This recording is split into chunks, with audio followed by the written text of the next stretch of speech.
तो अब हम लोग यहाँ पर देखते हैं कि वो कौन कौन से स्टिमुलेटिंग फैक्टर है और प्लांट को किस तरीके से यहाँ पर इफेक्ट करते हैं।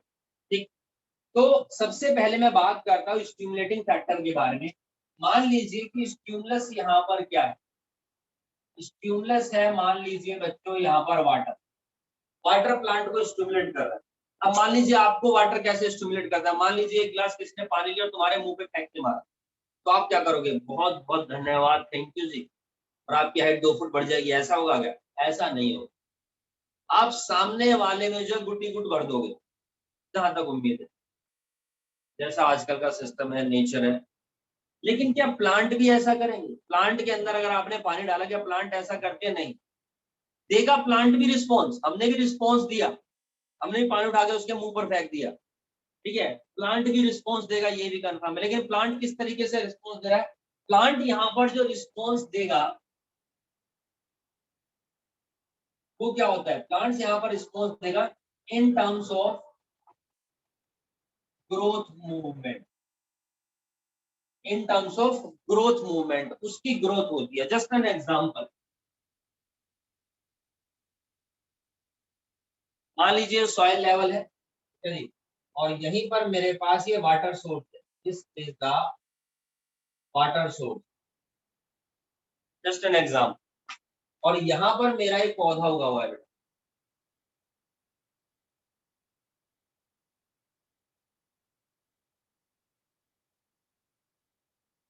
ठीक है, यहाँ पर हमारा एक पौधा हुआ है। अब यहाँ पर वाटर सोर्स है, तो हम लोग क्या देखते हैं कि जो रूट्स होती है, जो यहाँ पर रूट्स होती है, roots move towards water, roots होती है वो वाटर की तरफ को यहाँ पर क्या कर जाएंगी बच्चों, मूव कर जाएंगे, यानी कि रूट्स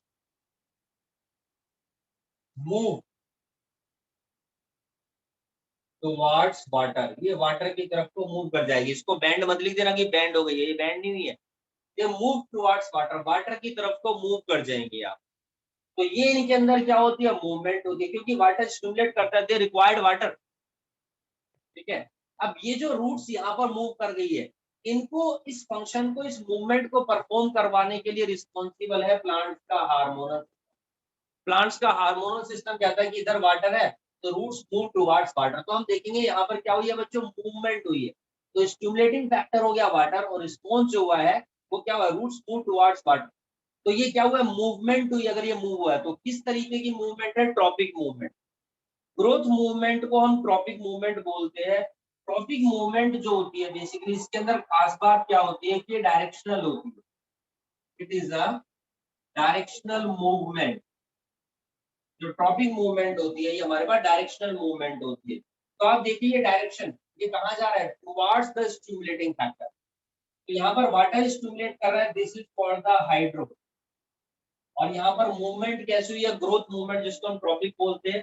तो this is called the hydrotropic movement, this is called the hydrotropic movement, ये हाइड्रोट्रॉपिक मूवमेंट हुई है, ठीक है। What hydro refer here water, and tropic मतलब कि डायरेक्शनल मूवमेंट। अच्छा सर, क्या ऐसा हो सकता था कि ये जो रूट से इधर को चली जाए? देखो वैसे तो ऐसा होगा नहीं, लेकिन मैं आपको बता दूं कि कोई भी, जो भी रिस्पॉन्स होता है, अगर कोई भी response in terms of movement हुआ है और वो मूवमेंट अगर टुवर्ड्स द स्टिमुलेटिंग फैक्टर है, तो ट्रॉपिक मूवमेंट भी मेरे पास दो तरीके की होती है, एक पॉजिटिव ट्रॉपिक मूवमेंट और एक नेगेटिव ट्रॉपिक मूवमेंट। तो ये जो मूवमेंट हुई है ये मेरे पास पॉजिटिव ट्रॉपिक मूवमेंट है, this is called the positive hydrotropic movement. Positive से क्या मतलब है कि जो रूट्स है दे मूव टुवर्ड्स वाटर, यानी जो रिस्पॉन्स हुआ है वो टुवर्ड्स द स्टिमुलस हुआ। अगर response away from the stimulus होता, मान लीजिए रूट्स इधर को मूव कर गई अवे फ्रॉम द वाटर, यानी अवे फ्रॉम द स्टिमुलेटिंग, तो वो भी होती, तो वो भी हाइड्रोट्रॉपिक मूवमेंट, लेकिन वो नेगेटिव हाइड्रोट्रॉपिक कहलाती, क्योंकि वो अवे फ्रॉम द स्टिमुलस हुआ है। तो अगर कोई भी मूवमेंट टुवर्ड्स द स्टिमुलस होती है, डायरेक्शनल है, तो पॉजिटिव ट्रॉपिक मूवमेंट है, और अगर अवे फ्रॉम द स्टिमुलस होती है तो नेगेटिव ट्रॉपिक मूवमेंट कहलाती है। Got it? चलिए वेरी गुड। तो ये हो गया हमारे पास वाटर के रिस्पेक्ट में तो हाइड्रोट्रॉपिक मूवमेंट। मैं आपको ग्रेविटी के रिस्पेक्ट में और बताता हूँ। ग्रेविटी के रिस्पेक्ट में किस तरीके से होता है, मान लीजिए कि इस बार मेरे पास यहाँ पर प्लस क्या है बच्चों, ग्रेविटी। ठीक है, तो रिस्पॉन्स क्या होगा, रिस्पॉन्स किस तरीके से होगा, रिस्पॉन्स फर्दर ग्रोथ मूवमेंट, यहाँ रिस्पॉन्स यहाँ पर हमारे पास further in terms of growth movement होगी। कैसे, ये देखिए यहाँ पर लुक हियर,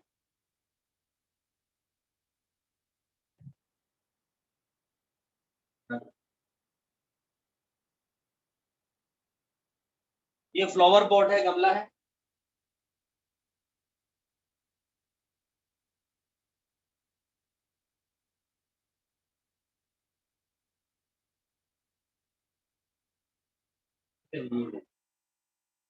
तो हम लोग यहाँ पर देखते हैं जो ग्रेविटेशनल फोर्स है जो नीचे से लग रही है, अर्थ से आ रही है, वो क्या कर रही है, इसको अपनी तरफ खींच के, और जो रूट्स होती है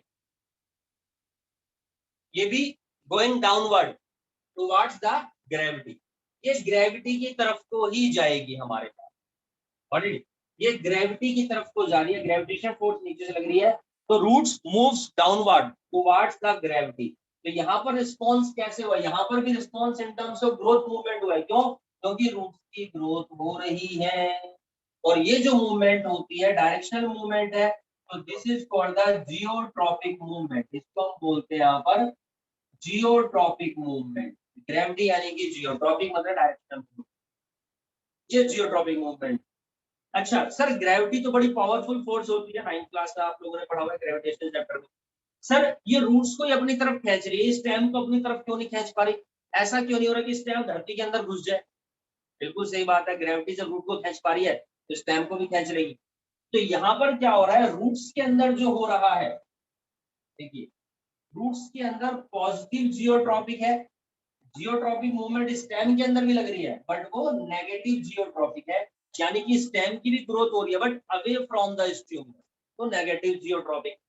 ये टुवर्ड्स द स्ट्यूमुलस, तो वो पॉजिटिव जियोट्रॉपिक कहलाता है। आप एक काम करिए, प्रैक्टिकल आप बहुत इजीली कर सकते हैं, आप वो लीजिए ग्लास का, वो लीजिए आप यहाँ पर पॉट, गमला, और उसको टेढ़ा करके रख देते हैं। अब आपके पास ये देखो, ये रूट्स की,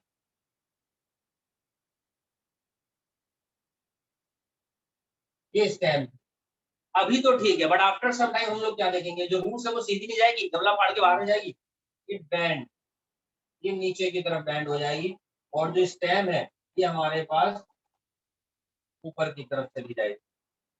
तो दोबारा से वही चीज हो रही है यहाँ पर, क्या नेगेटिव जियोट्रॉपिक और पॉजिटिव जियोट्रॉपिक, यानी ट्रॉपिक मूवमेंट है, डायरेक्शनल मूवमेंट है, और ये जो मूवमेंट हो रही है इन टर्म्स ऑफ ग्रोथ हो रही है, तो इनको हम ग्रोथ मूवमेंट बोलते हैं।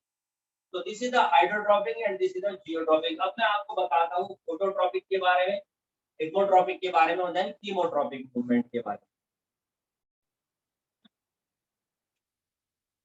अब हम लोग यहाँ पर देखते हैं कि स्टिमुलस यहाँ पर क्या है, टच। स्टिमुलस यहाँ पर क्या है, टच है, और रिस्पॉन्स क्या होता है यहाँ पर, ये देखिए रिस्पॉन्स में मूवमेंट होगी, और मूवमेंट जो होगी वो भी डायरेक्शनल होगी, जिसको मैं बोलता हूँ यहाँ पर इकोट्रॉपिक मूवमेंट। क्या होता है इसमें वो भी देखते हैं, और इवेंट क्या है यहाँ, यानी हुआ क्या है, इवेंट हुआ है इकोट्रॉपिज्म। तो देखिए कैसे होता है यहाँ पर, ये मेरे पास प्लांट है, जो बेल वाले पौधे आपने देखे होंगे,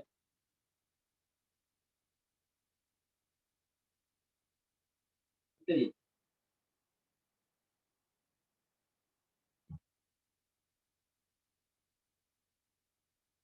मान लीजिए गिलोय की बेल है, इस तरीके से नीचे गिर जाती है फिर बाद में, है ना, थोड़ी सी ग्रो होने के बाद। अब मान लीजिए लेकिन इसी के अंदर मैं कोई टच प्रोवाइड कर देता हूँ, कोई सपोर्ट प्रोवाइड करता हूँ, है ना, जो खाद का डंडा होता है वो लगा दिया मान लीजिए, गॉट इट।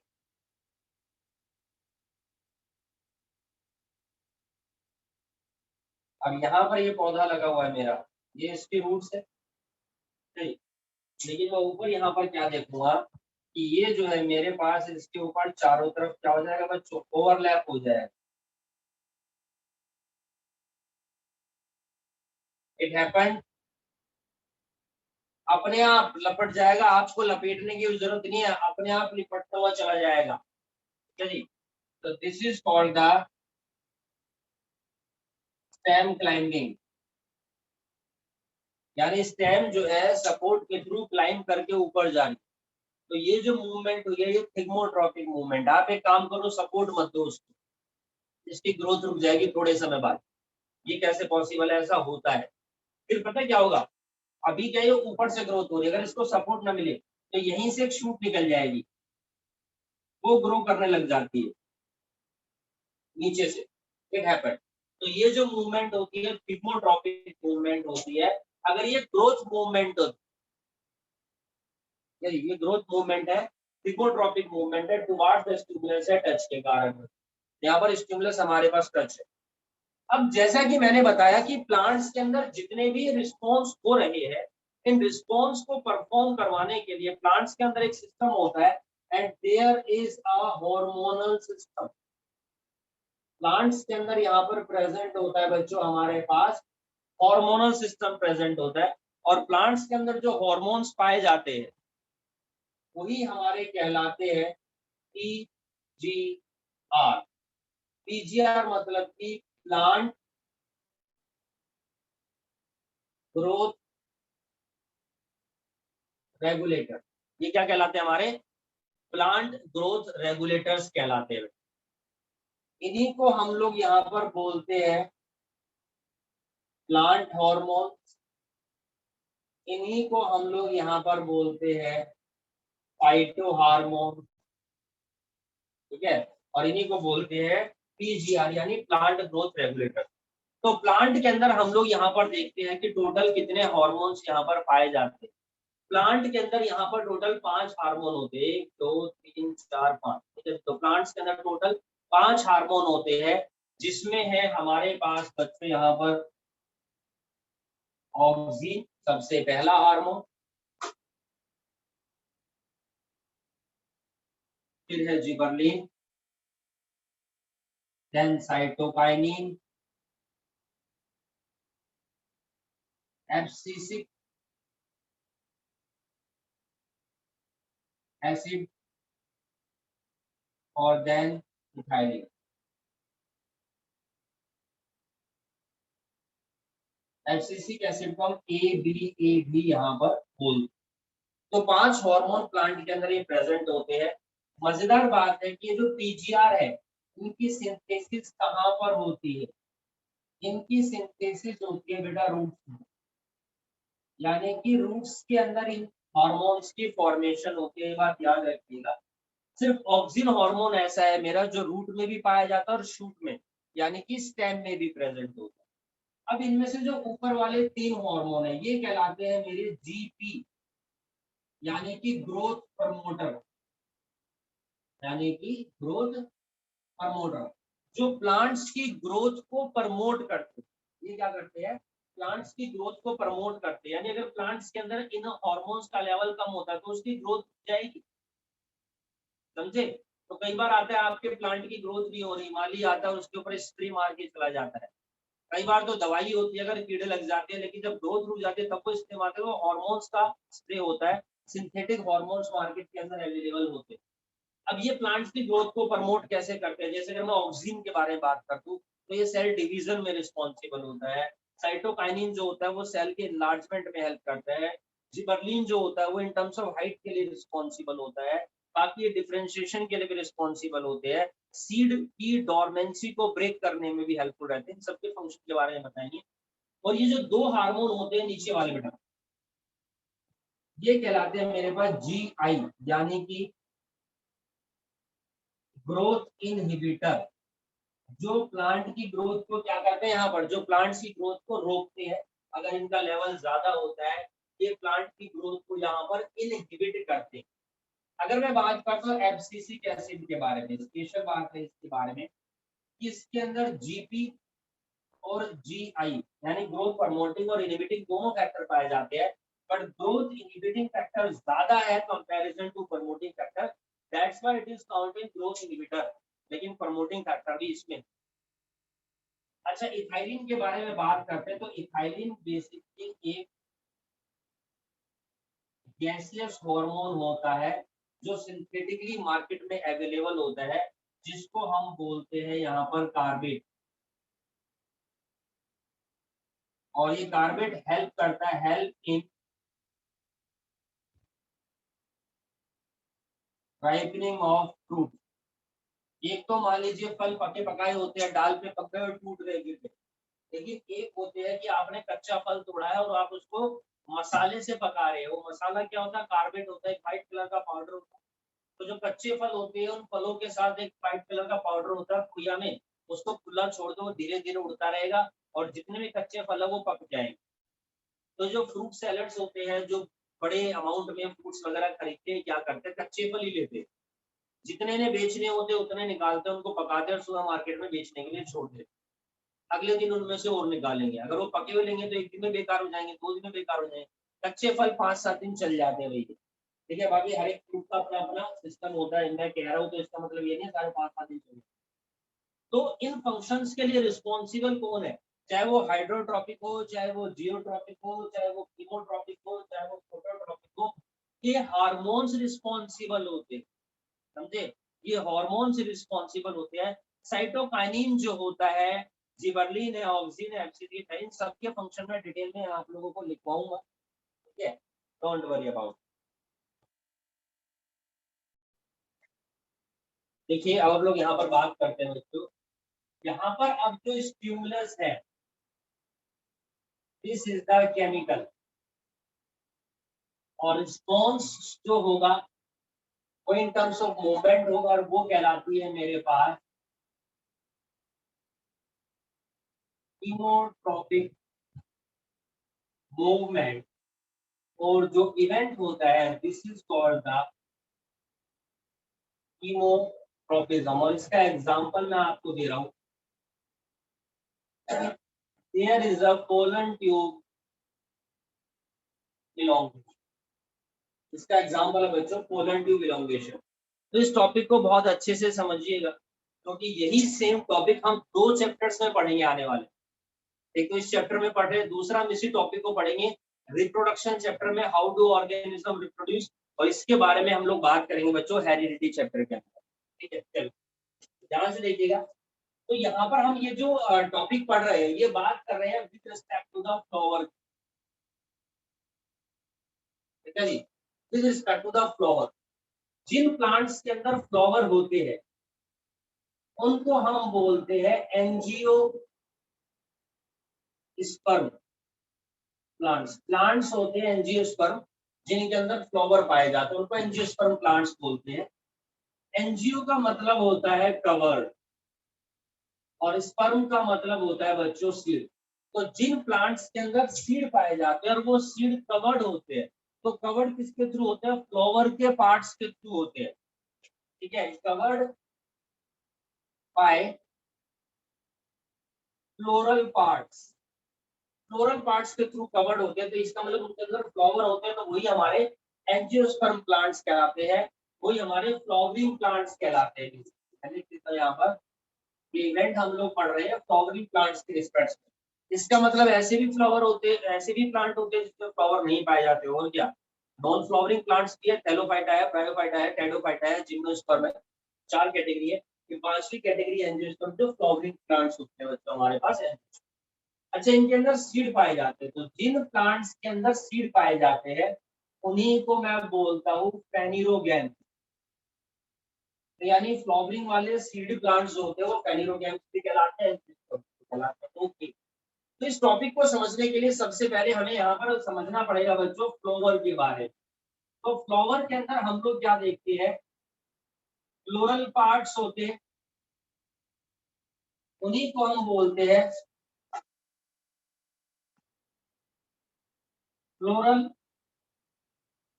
होल्स, या उन्हीं को बोला जाता है अपेंडेजेस।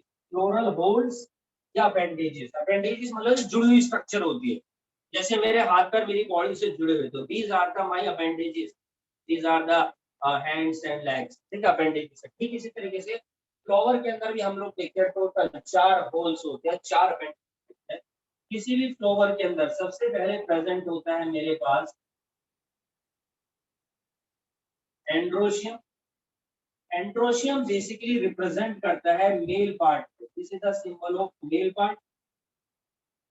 फ्लावर के अंदर दूसरा पार्ट होता है यहाँ पर गाइनोशियम, जो रिप्रेजेंट करता है फीमेल पार्ट को, this is the symbol of female part. फिर होता है मेरे पास कोरोला और देन कैलिक्स। कोरोला में क्या आता है, कोरोला के अंदर आती है बेटा कलरफुल लीफ, चलिए जो कलरफुल लीव्स होती है हमारे पास, वो हमारे पास कोरोला के अंदर काउंट आती है। तो कोरोला के अंदर है कलरफुल लीव्स, और कैलिक्स के अंदर आती है हमारे पास ग्रीन लीफ। तो ग्रीन लीफ होती है वो हमारे पास यहाँ पर कैलिक्स के अंदर आती है। चलिए these are the green leaf, okay. तो एंड्रोशियम मेल पार्ट को रिप्रेजेंट करता है, लेकिन फ्लावर के अंदर बहुत सारे मेल पार्ट हो सकते हैं। तो accumulation of all the male parts is termed as androecium. सारे मेल पार्ट्स का जो एक्यूमुलेशन होता है वो एंड्रोशियम कहलाता है। इसकी सिंगल यूनिट है मेरे पास यहाँ पर स्टेमन। तो स्टेमन इज द सिंगल यूनिट, जिसका डायग्राम कुछ इस तरीके का।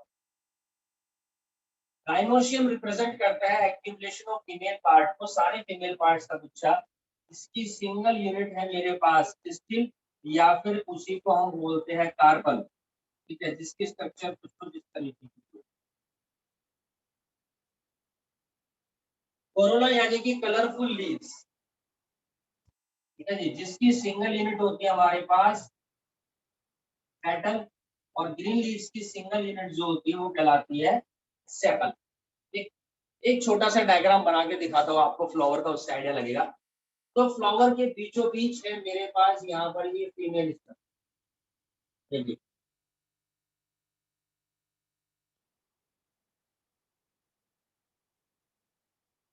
ये फीमेल पार्ट, इसी के अंदर यहाँ पर ये देखिए this is the presence of male part, ये मेल पार्ट, ठीक है। और इसी के अंदर यहाँ पर प्रेजेंट है मेरे पास कलरफुल लीव्स।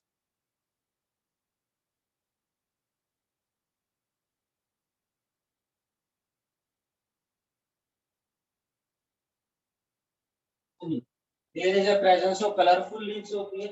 अब ये जितने भी स्ट्रक्चर है, ये सारे की सारी स्ट्रक्चर ओरिजिनेट होती है एक मॉडल टिश्यू है, इसका गुच्छा है, ये देखिए, इसके ऊपर से ही ये सारी स्ट्रक्चर ओरिजिनेट हो रखी है, इसी में एम्बेडेड है, जिसको मैं बोलता हूँ यहाँ पर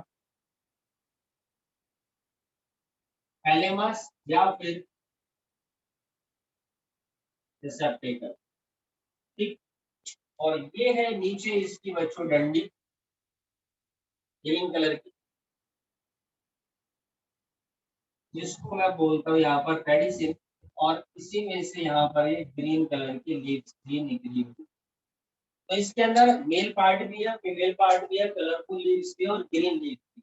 सो this type of flower are called complete flower. ऐसे फ्लावर मेरे पास कहलाते हैं कंप्लीट फ्लावर। सर ये कंप्लीट फ्लावर क्यों है? क्योंकि इसके अंदर दोनों सेक्स प्रेजेंट है, मेल भी और female. This is the symbol of सिर्फ female and this is the symbol of सिर्फ मेल, मेल।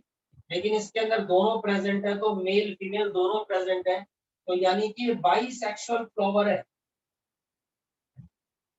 बाईसेक्सुअल फ्लावर, एक ही बॉडी के अंदर दोनों सेक्स प्रेजेंट है, इसीलिए कंप्लीट फ्लावर बोला गया, इसको बाईसेक्सुअल बोला गया। बाईसेक्सुअल को ही in the best language of biology हम लोग बोलते हैं मोनोशियस। यानी एक के अंदर मोनो मतलब एक के अंदर दोनों सेक्स प्रेजेंट है तो वो मोनोशियस कहलाएगा, ठीक है। और इसी को हम लोग बोलते हैं हर्माफ्रोडाइट। हर्माफ्रोडाइट एक बायोलॉजिकल टर्म है जो रिप्रेजेंट करती है उस ऑर्गेनिज्म को, लाइफ को, जिसके अंदर दोनों सेक्स प्रेजेंट। तो एक बात समझ में आई कि जिस फ्लावर के अंदर ये वाले दोनों पार्ट है, androecium gynoecium, male part female part, बेटा ये दोनों होते हैं मेरे पास essential whorl. These are the essential whorls, क्योंकि दोनों के दोनों रिप्रोडक्शन में पार्टिसिपेट करते हैं, तो इन्हीं को बोला जाता है यहाँ पर प्रोडक्टिव होगी। जबकि ये जो दोनों होते हैं, जो कलरफुल लीव्स ग्रीन लीव्स होती है, ये नॉन एसेंशियल होती है। These are non essential tools, क्योंकि ये एसेसरी होते हैं, सिर्फ हेल्प करते हैं, प्रोटेक्शन प्रोवाइड करते हैं, इनका रिप्रोडक्शन में कोई भी पार्टिसिपेशन नहीं होता, तो these are termed as accessory. तो हमारे पास ये कंप्लीट फ्लोवर है। हमें पढ़ना है इसके मेल पार्ट के बारे में और इसके फीमेल पार्ट के बारे में। ठीक, तो ये है मेरे पास यहाँ पर बच्चों मेल पार्ट। ठीक, अब इस मेल पार्ट के अंदर जो ऊपर वाली स्ट्रक्चर है, this is called the anther, और जो नीचे वाली डंडी दिख रही है, this is called the filament. ठीक है, लेकिन ये जो पूरी स्ट्रक्चर है, दिस इज कॉल्ड द स्टेमन। पूरी स्ट्रक्चर को मैं यहाँ पर स्टेमन बोलूंगी। ठीक है, अब ये जो एंथर है, इन्हीं एंथर के अंदर फॉर्मेशन होती है किस चीज की बेटा? पोलन ग्रेन्स की। इन्हीं के अंदर फॉर्मेशन होती है किस चीज की? पोलन ग्रेन्स की। आपको आइडिया होगा, पोलन ग्रेन्स के बारे में सुना होगा। ठीक है, और ये है मेरे पास इधर में फीमेल पार्ट। तो फीमेल पार्ट भी तीन पार्ट्स में डिवाइड है। ऊपर ये स्ट्रक्चर, नीचे लॉन्ग ट्यूबुलर स्ट्रक्चर और नीचे बेसल स्ट्रक्चर। तो ये जो ऊपर वाली स्ट्रक्चर है, मैं यहाँ से मेल पार्ट ये वाला हटा देता हूँ। तो ये कहलाता है मेरे पास stigma. This is the style, and नीचे वाला पोर्शन कहलाता है ओवरी। और तीनों मिलके ही मेरे पास कहलाते हैं यहाँ पर स्टिल या फिर कार्प। तो हम लोग यहाँ पर देखते हैं कि इसी के अंदर फॉर्मेशन हो गई पोलन ग्रेन की, और ये पोलन ग्रेन जो होता है बेटा, लैंड करता है स्टिग्मा की सरफेस के ऊपर। तो जब ये स्टिग्मा की सरफेस के ऊपर लैंड करता है, उसी समय यहाँ पर मूवमेंट होती है, कीमोट्रोपिक मूवमेंट। लेकिन उसको समझने के लिए हमें स्ट्रक्चर से अवेयर होना चाहिए।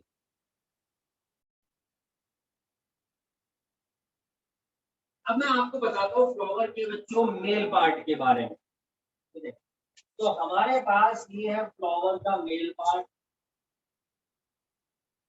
This is the anther.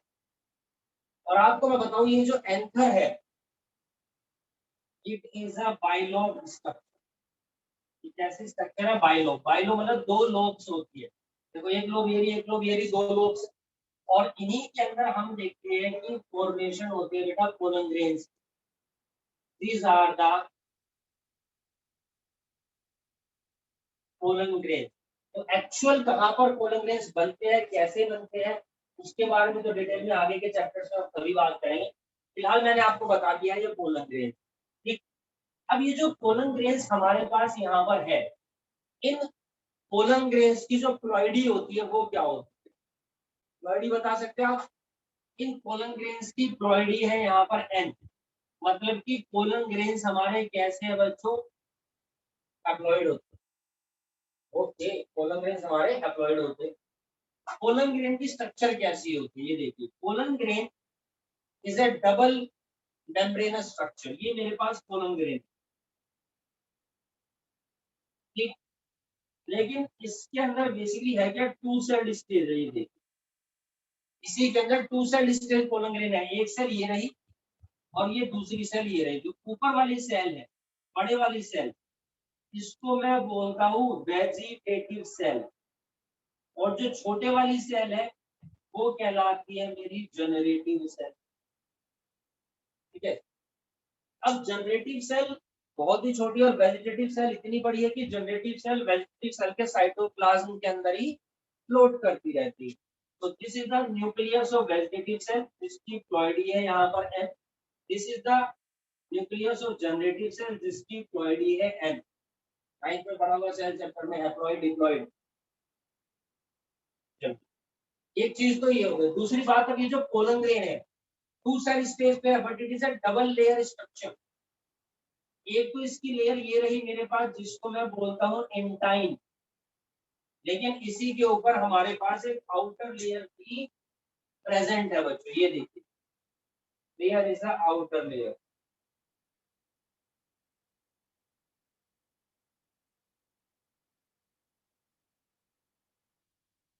ठीक है, ये मेरी आउटर लेयर है।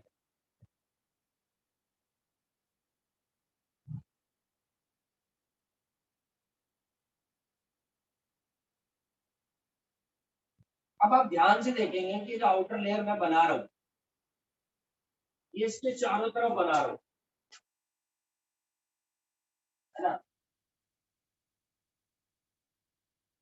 इसके चारों तरफ मैंने आउटर लेयर बनाई है, लेकिन कुछ कुछ जगह पे मैंने आउटर लेयर नहीं बनाई।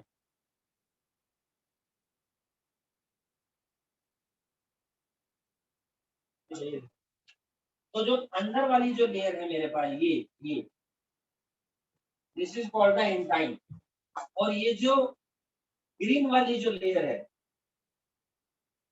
This is called the exine. अब ये जो इंटाइन होती है बच्चों, ये बनी होती है मेरे पास सेल्यूलोज प्लस पैक्टीन की, और जो एक्साइन होती है ये बनी होती है स्पोरोपोलेनिन। अब यहाँ पर कहीं कहीं पर हमारे पास एक गैप है, यानी कि यहाँ पर स्पोरोपोलेनिन प्रेजेंट नहीं है, यहाँ पर एक्साइन एब्सेंट है बेसिकली। ऐसा क्यों है, कैसे होता है, किस तरीके से होता है, इसके बारे